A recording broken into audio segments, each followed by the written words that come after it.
Commemorations are underway in Istanbul, marking 17 years since the assassination of Armenian journalist Hrant Dink. Organised by Hrant's friends, the group calls for those responsible to be brought to justice. Meral Akşener's comments on honourable political assassinations spark outrage and criticism. Dem party co-chair Tuncer Bakiran expressed dismay over her endorsement of violence. Cross-border strikes between Iran and Pakistan in the Balochistan region have triggered protests among the Baloch community on both sides, demanding an end to what they term a Baloch genocide. In other news, Turkey ranks as the world's 9th largest jailer of journalists in 2023, sharing the spot with Egypt, according to the annual report by the Committee to Protect Journalists. Learn more with Media News. Armenian journalist Hrant Dink has been remembered at the Istanbul site where he was assassinated 17 years ago, outside the Sebat apartment building where the Agos newspaper, of which he was editor-in-chief, was then based. Masses gathered at the site where Dink was killed. Speaking at the commemoration, Hrant Dink, the journalist's wife, said, "17 years later, the murderer who was then 17 years old is now among you, just as those who told him to kill are amongst you." Owen Samast, who assassinated Dink in a gun attack in front of the Agos office on the 19th of January 2007, was released from prison in November 2023 under conditional release terms. Only 17 years old at the time of the crime, Samast served 16 years and 10 months. At the funeral, Hrant Dink said, "No matter their age, 17 or 27, no matter who the murderer is, I know they were once babies. Nothing can be done, my brothers, without questioning the darkness that turns a baby into a murderer."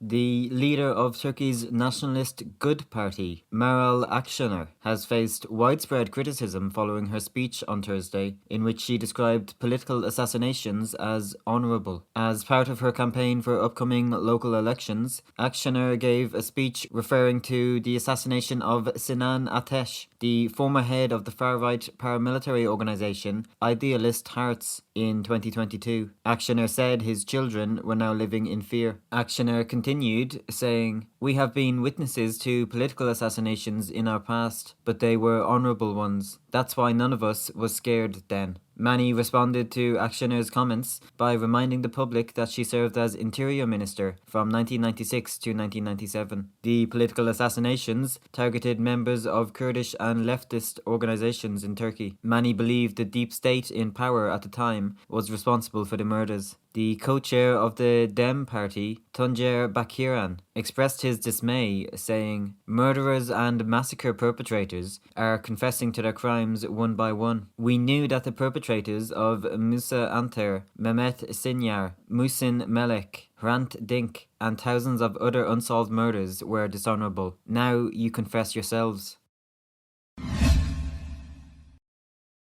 As tensions between Iran and Pakistan reach new heights, with both nations launching cross-border strikes targeting militants in the Balochistan region, the attacks have sparked outrage among the Baloch community on both sides, leading to widespread protests demanding an end to what demonstrators are calling a Baloch genocide. Protesters from Pakistan's Balochistan region and Iran's southeastern province of Sistan and Balochistan took to the streets this week, calling for a halt to military actions in Balochistan. The latest attacks killed at least 9 people, including 2 children. In an act of solidarity, a Kurdish activist joined the demonstration against the occupation of Balochistan and the genocide of Baloch people. She named several key demands, starting with the release of Baloch prisoners.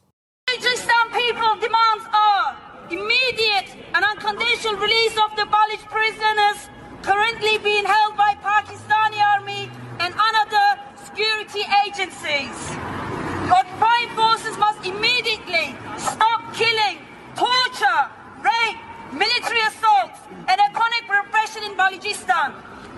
Over 6 years of military occupation, murder, rape, terror, and political and economic deprivation is too long to endure.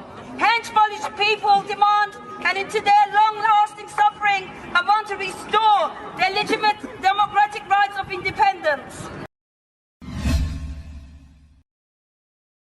Turkey has been ranked the world's 9th largest jailer of journalists in 2023, according to the annual report of the Committee to Protect Journalists, or CPJ. With 13 journalists currently in jail, Turkey shares 9th spot on the list with Egypt, the report found. The country was ranked 5th in the CPJ's report last year and held the top spot for jailing journalists in 2016 and 2017. In 2019, the country was identified as having the highest number of imprisoned female journalists. While Turkey's 13 imprisoned journalists represent a sharp drop from the 40 documented in the CPJ's 2022 census, the New York-based press watchdog specifically highlighted that 2 fact-finding visits to Turkey in late 2023 found that the lower number of journalists in prison did not reflect an improvement in the country's press freedom environment. Many journalists released in 2023 remain under judicial supervision, meaning they must report to the police and may be banned from travelling abroad, or are free pending investigation or trial, the CPJ said, recalling that Hatice Duman, who has spent the longest time behind bars of any female journalist in the world, remained imprisoned serving a life sentence.